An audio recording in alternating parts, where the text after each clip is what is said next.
Bom dia. Você conhece alguém que tem dificuldade para se concentrar, não consegue concluir uma tarefa ou esquece as coisas com facilidade?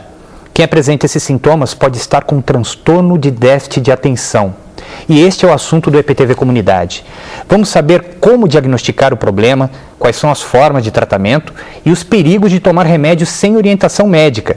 Nós vamos mostrar, inclusive, a facilidade para comprar um medicamento sem receita. Mas para falar sobre esse assunto, nós recebemos aqui os psiquiatras Marcos Romano e César de Moraes. Sejam bem-vindos e agora vamos começar, acho que, explicando por que psiquiatras para falar disso. É um problema psiquiátrico, é isso? É um problema de ordem psiquiátrica, com certeza. Eu acho que o psiquiatra é o profissional mais indicado para avaliar e fazer o diagnóstico, né? Agora, Marcos, é um transtorno, é um distúrbio? É considerado uma doença? Como é que a gente classifica esse déficit de atenção? É uma questão importante essa, porque muitas vezes os portadores de déficit de atenção recebem críticas e são julgados como se eles sofressem de falta de força de vontade, falta de empenho, né, falta de esforço, né, mas é algo que não está sob o controle deles. Eles não conseguem evitar que os sintomas aconteçam, apareçam. Por isso que é uma doença e por isso que tem que ser tratada por um médico. Ok. E os sintomas dessa doença costumam aparecer cedo. Vamos ver agora o exemplo de uma criança que tem déficit de atenção e conseguiu superar o problema. Vitor Guilherme tem 10 anos. Para ele, concentração é um desafio. Conversava dentro da sala de aula, brincava. A dificuldade vai além do que seria considerado normal. Neste caso, é preciso usar um medicamento. Sempre eu era chamada na escola, mãe, Vitor não está acompanhando. Agora não só elogios. As células do nosso cérebro trocam informações através de substâncias químicas chamadas neurotransmissores. Os médicos acreditam que quando a pessoa tem déficit de atenção, a recepção é mais difícil. Para amenizar o problema, o medicamento permite que mais neurotransmissores fiquem à disposição da célula receptora. Frequentemente vivemos situações que exigem que o nosso cérebro fique alerta, como dirigir, por exemplo. Mas alguma pequena falha eventual de concentração não é motivo para achar que exista algum problema grave, muito menos tomar remédios. Isso só deve ser feito quando o médico achar necessário. Até porque existem maneiras bem naturais de lidar com as pequenas desatenções do dia a dia. Vinícius está num cursinho pré-vestibular. Ele desenvolveu um método próprio para prestar atenção nas aulas e aprender. Eu gosto bastante de fazer resumos, leio em voz alta para gravar ou às vezes até chego a gravar e escutar de novo.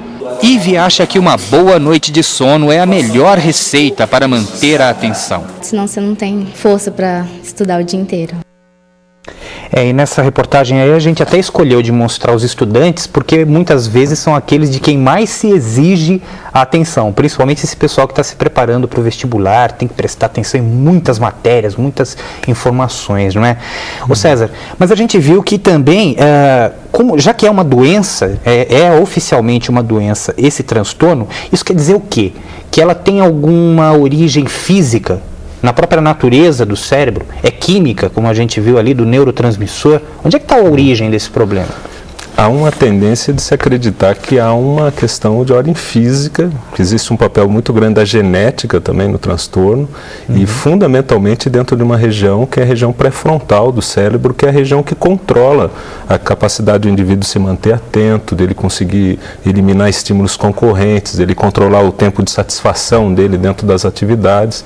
E é uma doença porque a gente hoje conhece muito bem a evolução e todo o impacto que isso gera no indivíduo ao longo da vida. Essa região do cérebro seria mal formada ou teria uma formação diferente de um cérebro que não tem o problema? Não, parece algo muito mais a nível de função mesmo. Função. A forma da estrutura cerebral é igual de todos, mas a função ali fica comprometida. Aquela parte do cérebro que é a região pré-frontal não faz exatamente aquilo que ela deveria estar fazendo nesse transtorno, né? São áreas do cérebro que deveriam se ativar mais durante a execução de uma tarefa que exige atenção.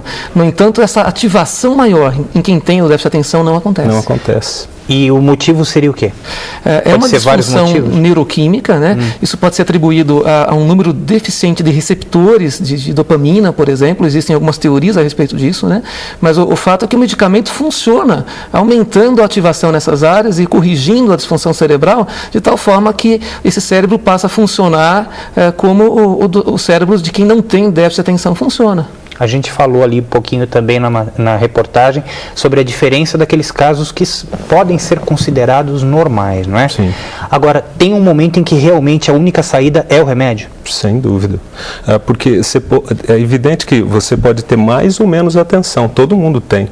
Só que a partir do momento que aquela dificuldade de atenção tem gerado consequência e impacto na vida do indivíduo, você tem, evidentemente, como tratar e deve tratar. Você pode tentar outros métodos, como passou na reportagem, métodos talvez como tentar com atividade física, outros métodos de melhoria da concentração, mas chega um momento que se o impacto é muito evidente, você tem que tratar com medicamento. Não adianta, basicamente, você só tentar utilizar métodos de controle ambiental, por exemplo. O medicamento é fundamental como como o Dr. Marcos falou, até que tem gente que acha que é falta de força de vontade, um desvio de personalidade, a pessoa não é interessada em nada.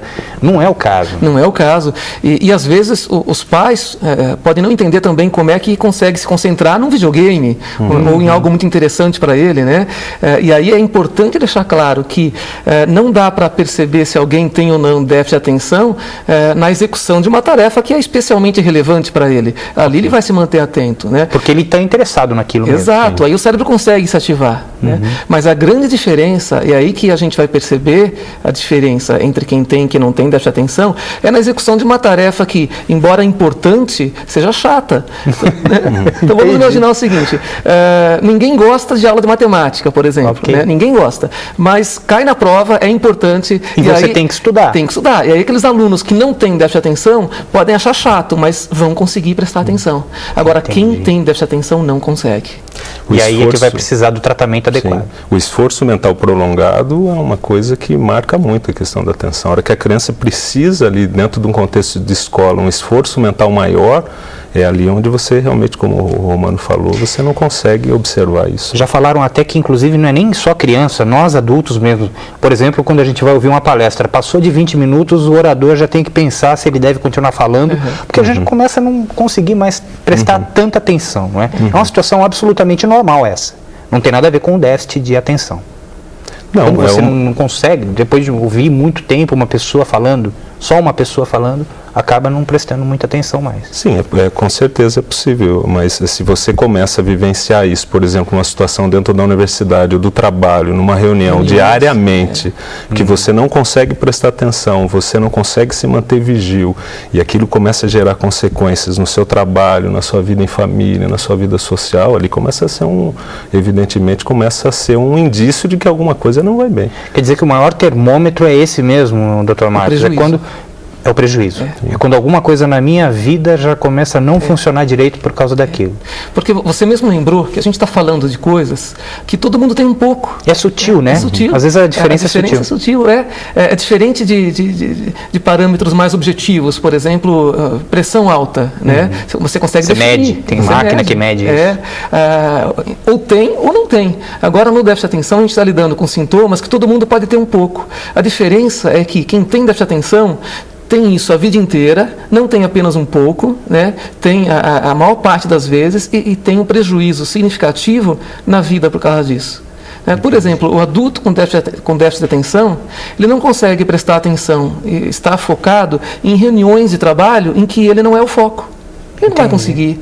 Ele vai começar a devanear, sonhar acordado, ou ficar inquieto, vai levantar para ir tomar cafezinho toda hora. Isso não é muito saudável para a vida profissional, né? As pessoas percebem, vai começar a fazer anotações que não tem a ver, responder e-mail, desenhar na margem do caderno. São indivíduos que perdem, por exemplo, o emprego muito mais do que a população geral. Às vezes 4 vezes mais do que um indivíduo que não tem o déficit de atenção. A gente tem pacientes que às vezes são gênios no que fazem, mas perdem o emprego também porque chegam atrasados todo dia, não conseguem ser pontuais por causa disso. Entendi. Vamos fazer o primeiro intervalo do programa e a gente já volta.